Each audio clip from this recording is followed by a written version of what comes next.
వచ్చాడు. ఏది ఎక్కడ ఏం చేస్తున్నాడు దైవజనుడు వెళ్ళి వెంటనే ఆ బిడ్డ అడుగుతున్నాడు, తాత నన్ను నువ్వు పిలిచావా అడుగుతున్నాడు. అన్నప్పుడు నేను నిన్ను పిలవలేదయ్యా అన్నాడు. ఎవరు పిలిచాడు? యేసయ్య కాదు, తండ్రి పిలిచాడు. సమూయేలు అని తండ్రి పిలిచాడు. అవునా? కానీ ఆ కుమారుడు ఏంటంటే గ్రహింపలేదు. మరి అలాగే 3 సార్లు పిలిచాడు, సమూయేలు సమూయేలు సమూయేలు అని. వెంటనే ఏలీ గారు గ్రహించి వెంటనే, అయ్యా ఈసారి నన్ను పిలిచినప్పుడు చెప్పండి నీ చిత్తము దేవా అని అన్నాడు. వెంటనే అక్కడ సమూయేలు చిన్న వయసులో ఎంత గ్రహింపు చూడండి. అది తల్లిదండ్రుల దగ్గర నేర్చుకోలేదు. ఎక్కడ నేర్చుకున్నాడు? దేవుడి సన్నిధానంలో నేర్చుకున్నాడు. ప్రతిదీ కూడా తండ్రి నేర్పిస్తూ ఉన్నాడు బిడ్డకి. ఆయన ఆ బిడ్డ తల్లిదండ్రుల ప్రేమను పొందలేదు, కానీ ఎవరి ప్రేమను పొందారు? తండ్రి ప్రేమను పొందుకున్నాడు. అక్కడ ప్రతిదీ వింటున్నాడు, దీన్నంటే ఆచరిస్తూ వచ్చాడు అనమాట. అవునా? మీరు వాక్యం వినట్లేదు, మీరే వాక్యం వినట్లేదు. ఏం చేశాడు? వాళ్ళు వింటున్నారు తల్లి. ఏం చేస్తున్నాడు చెప్పు? ఎవరి స్వరం అయినాడు? దేవుడి స్వరం వింటున్నాడు. తల్లిదండ్రుల కాడ మనం ఉన్నాడా? 5 ఏళ్ల కుమారుడు తల్లిదండ్రులను విడిచిపెట్టి అక్కడ దేవుడి సన్నిధిలో పరిచర్య చేస్తూ అన్ని విషయాల్లో కూడా ముందుకు వెళ్ళిపోతూ ఉన్నాడు అనమాట. అతను ఏమయ్యాడు? పెద్ద గొప్ప ప్రవక్త అయ్యాడు.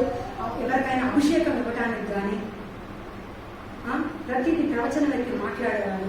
ఏదైనా ఒక సమస్య మందిరంలో వచ్చినప్పుడు దాన్ని కూడా సాల్వ్ చేసేవాడు, అంటే దాన్ని పరిష్కారం చేసేవాడు అనమాట. అతను ఆ రోజుల్లోనే దేవుడు ఎందుకు అంతలా దీవించాడు అంటే, సమూయేలు చిన్నతనం నుంచి ఎక్కడ ఉన్నాడు? దేవుడి పరిచర్యలో ఉన్నాడు, దేవుడి సన్నిధానంలో ఉన్నాడు. అవునా? ఉన్నాడు కాబట్టి అతను అనేక సంస్థల మీద అధికారిగా ఉంచాడు దేవుడు. ఎన్నంటే సామాన్యంగా ఒక 5-6 కృపలు పొందుకున్నాడు దేవుడి దగ్గర. అన్ని పొందుకొని కూడా అతను గొప్ప ప్రవక్తగా అయిపోయాడు. మరి దావీదుకి అభిషేకించింది ఎవరు? సమూయేలేనా? ఇంకెవరన్నారా? సమూయేలే అభిషేకించాడు, కొమ్ముతో అభిషేకించాడు. ఎంత గొప్ప ప్రవక్తగా అన్ని విషయంలో కూడా సమూయేలు మొదటి స్థానంలో ఉన్నాడు. ఎందుకు అంటే ఆ బిడ్డ చిన్నతనంలో నుంచి ఏం చేశాడంటే దేవుడి సన్నిధానంలో పెరిగాడు. దేవుడు ఏది చెప్పినా కూడా అది తలకాయ ఉంచి తన దేవుడు ఏది చెప్పినా తన చిత్తానుసారంగా వెళ్ళిపోయాడు. అందుకనే అతను గొప్ప ప్రవక్తగా కానీ, యాజకుడుగా కానీ అన్ని విషయాల్లో కూడా తను ముందుగా ఉన్నాడు. తర్వాత అన్నాకి ఎంతమంది? 5 బిడ్డలు ఇచ్చాడు దేవుడు. ఒక బిడ్డను సమర్పణ చేసుకున్నాడు. అక్కడనేనా చెప్పినట్టు ఆమె ఏం చేసి సమర్పణ చేసుకుంటే దేవుడు చూడండి, ఒక్క బిడ్డని చేసేస్తే 5 సంతానాన్ని ఇచ్చాడు దేవుడు. అవునా? ఈ రోజు కూడా మనం కూడా దేవుడు పరిచర్య అంటే, దేవుడు పని అంటే మనం ముందుగా ఇప్పుడు 9:30 జరుగుతుంది ఇక్కడ. అవునా? ఎన్ని గంటలు జరుగుతుంది? 9:30. మరి మనం 9:20 కన్నా ఇక్కడ రావాలి. ముందుగా మనం సన్నిధానంలో ఎప్పుడైతే వచ్చి ఉంటామో దేవుడు ఎదురు చూస్తూ ఉంటాడంట. సన్నిధానంలో పెద్ద రాసులుగా వచ్చి మీకు ఇవ్వాల్సిన ఆశీర్వాదాలు మన సంఘంలో ఉన్నాయి. మీరు వచ్చినప్పుడు ఏ బిడ్డకి ఏది ఇద్దామా? మరి మీ తల్లిదండ్రులు అయితే రైట్ 10th పాస్ అవ్వాలి, సైకిల్ కనిపిస్తాము, అమ్మా మీకేం కావాలి అని అడుగుతారు. మీరు పాస్ అయితేనే ఇస్తారు వాళ్ళు. అవునా? కానీ దేవుడు మీరు ముందుగా వచ్చినప్పుడు ఏ బిడ్డ ఏ సమయంలో వస్తుందో చూసి మీకు ఏదైతే అవసరం అవుతుందో, అంటే అవసరం అంటే చదువులు ఏ సబ్జెక్టులో వెనకబడిపోయినారు, మీరు ఏ విషయంలో ఆందోళన పడుతున్నారు, మరి టీచర్ వేసి ఈ లెక్క బోర్డు మీద వేయమన్నప్పుడు వెంకిపోతున్నారని చెప్పలేకపోతున్నారని, మీకు వాళ్ళు చెప్పిన ఆ సమయంలో విని విడిచిపెట్టేవారుగా ఉంటున్నారని, తీసుకొని అర్థం చేసుకొని గ్రహింపు లేకుండా ఉంటున్నారని మీరు అడిగినప్పుడు దేవుడి సన్నిధానం కానీ ముందుగానే మనం వచ్చినప్పుడు మీరు ఏదైతే మీరు చింతిస్తున్నారు కొన్ని విషయాలు అయితే తల్లిదండ్రులతో చెప్పుకోలేదు. ఎందుకంటే అరుస్తారు కదా, ఫ్రెండ్స్కి చెప్పుకుంటాము. ఫ్రెండ్స్ కన్నా కూడా అర్థం చేసుకునే మనసు మన దేవుడికి ఒక్కడికే ఉంది. మీరు ఏదైతే కావాలి అని అడుగుతున్నారో మీకు దేవుడు తప్పకుండా ఇచ్చేస్తారు. ఎప్పుడో 9:30 అయితే మీరు 10 గంటలకు వస్తున్నారు. ఎంత కోల్పోతున్నారు? అక్క ఇప్పుడు దాకా పాటలు పాడించింది, అన్నీ ఆడించింది గేమ్స్. అవునా? మీకు లేట్ అయిపోయింది ఈరోజు. ముందుగా దేవుడు సమయాన్ని మాత్రం వృధా చేయొద్దు, మీరు తీసేసుకోకూడదు. ఆ సమయానికి మనం ముందు ఒక్క 5 నిమిషాలు ముందు మాత్రం మనం రావాలి. మరి క్రికెట్కి వెళ్ళాలి అంటే అక్కడ 7:30కి 7 గంటలకే కూర్చుంటాను. అవునా? మరి ఆడుకోవాలని ఆశగా ఉంటుందిగా.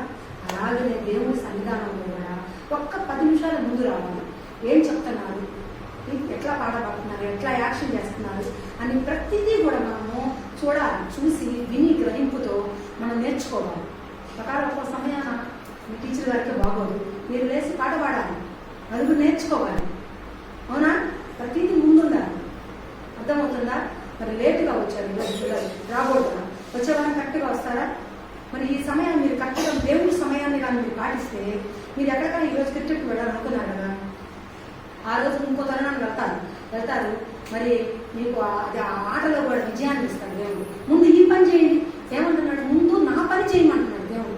నా పని చేసినాకే ఈ పని చేసుకోమన్నాడు. మరి వచ్చే వారం నుంచి మనం చేద్దామా? దేవుని పని ముందు చేయాలి. ప్రతి వాళ్ళ దగ్గర ఒక పెన్ను, మరి శాంతి కూడా చెప్పింది, మీరు ప్రతిదీ నోట్ చేసుకోమన్నారు.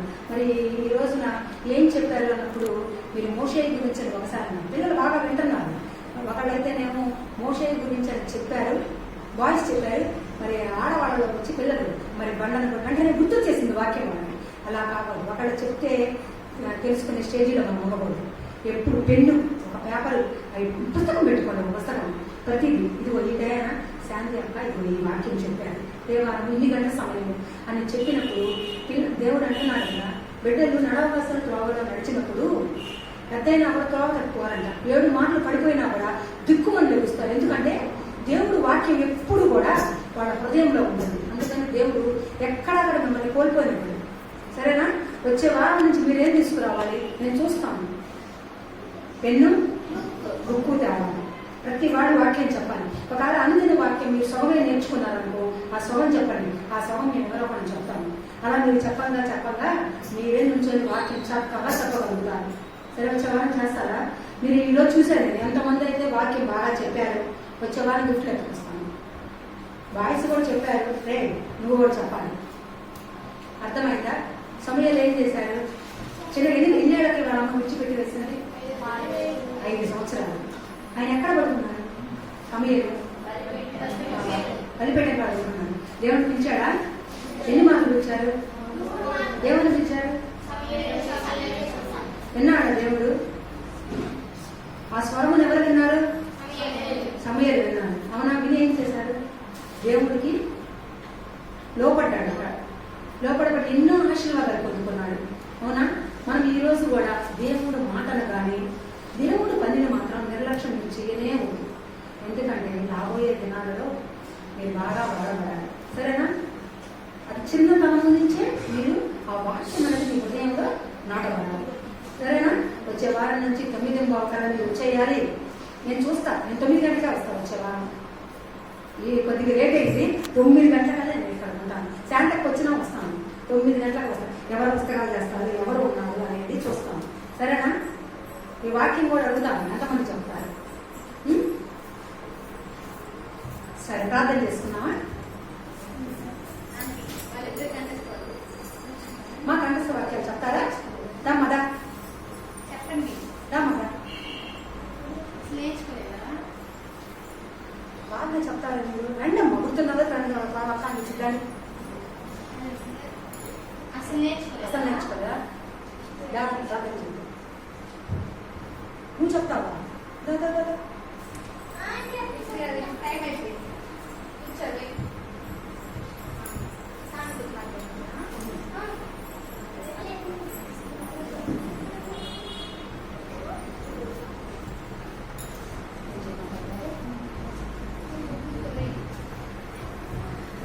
అందరూ లేచి నిలబడినట్లయితే స్తోత్రం ఆయన, స్తోత్రం తండ్రి, స్తోత్రం తండ్రి, స్తోత్రం ఆయన, పరిశుద్ధుడ, జీవాధిపతి, సర్వాధికారి, సర్వశక్తి సంపూర్ణుడ, నిత్యుడు తండ్రి నాయన, అనుదినము తండ్రి నాయన, పరిశుద్ధుడు పరిశుద్ధుడు పరిశుద్ధుడు అంటూ తండ్రి నాయన, దేవదూతలతో కొనియాడబడుతున్న తండ్రి మా తండ్రి, నీకు వేలాది కృతజ్ఞతాస్తుతులు చెల్లిస్తున్నాము తండ్రి.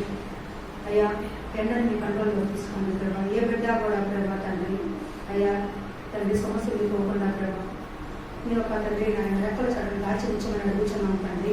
దేవానికి వందనములు స్తోత్రములు తండ్రి నాయన. బిడ్డని దీవించండి ప్రభావ. అయ్యా, సమయాల గురించి తండ్రి ఈరోజు చక్కగా మీరు మాట్లాడారు ప్రభావ తండ్రి.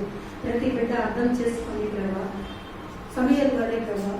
అయ్యా, నీ మాటకు లోపడేటట్టుగా సహాయములు దయచేయండి ప్రభావ. అయ్యా, నీ మాటలు ప్రభావ ఎక్కడ నిర్లక్ష్య పెట్టకుండా ప్రభావ ప్రతి బిడ్డ కూడా తండ్రి నాయన నేను నీ మాటకు లోపడి జీవించడానికి సహాయములు దయచేయండి ప్రభావ. అయ్యా, వాక్యములన్నీ వెళ్ళిపోయే వారిగా కాకుండా ప్రభావ అయ్యా వాక్యమును హృదయంలో నింపుకొని ప్రభా వాక్యానుసారంగా తండ్రి ఆ బిడ్డలందరూ నడుచుకునేటట్టుగా సహాయం దయచేయండి. వాక్యము మర్చిపోయే వారు కాకుండా వాక్యము నేరకట్టి ఫలింపజేసి వాక్యానుసారంగా నడుచుకునేటట్టుగా తండ్రి ప్రతి బిడ్డ హృదయంలో తండ్రి వాక్యాన్ని నింపమని ప్రభా యేసు జీవము కలిగిన నామములో మిక్కిలి